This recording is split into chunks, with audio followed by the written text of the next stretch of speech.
Затоа се надоврзав сега и повторно ќе се вратам на Библијата. Библијата и духовните книги што велат? Овде грешиш, тука грешиш, тоа живеј вака, живеј онака. Надмини ја слабост. Имај верба во Бога. Немој да бидеш себичен, немој да бидеш алчен, служи на другите. Не бива така, не ми одговара тоа. Ми одговара да се зимам добра плата, ми одговара да бидам најдобро облечен, најситуиран во општеството, а за да бидам таков, јас не можам да го живеам Бога. Не може, точно дека не може да се живее. Не можеш да му служиш и на Бога и на мамона, така вели и Библијата.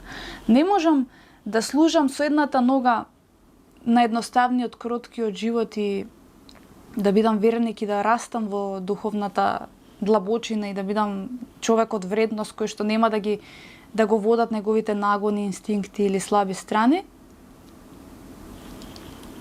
и да живеам во изобилство, во најдобар, не знам, во најстрогиот центар, во најдобрата вила, во најдобриот стан, во најдобрата зграда, најдобрата облека, најдобрата храна, да одам секој петок во кино, да купувам кога и што ќе посакам, се да ми биде едноставно пристапно.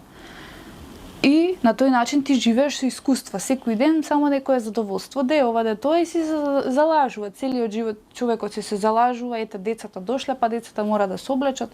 Па сега најдобрата облека за нив, за да можеме да ги прикажеме пред другите. Супер.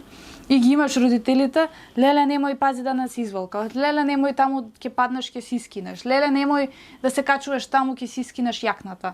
Немој да црташ, бегај, тргни бојцата, тргни моја фломастерот, ќе се испрља на својата облека. Немој тоа да фаќаш, значи, гледате, луѓето стануваат робови на материјалните нешта. Тоа секој човек може да го примети во својот живот. Значи, робови на облека, робови на начин на живот, робови на се што е материјално, за да не биде пред другите луѓе. И целата психологија е таа, за ти пред другите луѓе, од една страна да бидеш совршен, тоа е најголемиот комплекс на човештвото, поготово во Македонија, од друга страна, тоа што си го платил 1500 денари од тренерките на своето дете, да сега не смее да ги испрелја, затоа што ја тие ги платив 1500 денари од мојата плата. И луѓето стануваат робови на мали ситници и на големи ситници. Утре морам да одам јас на одмор, ама сега одморот не е 150 евра, сега е 400 евра. Фамилија 500 евра, не можеш да поминеш. Морам да работам, јас цела година морам да работам.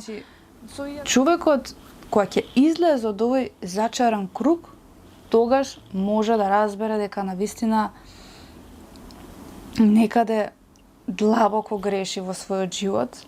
И за да може да има помало страдење, да го чувствува тој мир Божји и благослов, тој мора да се одврзе од се ова.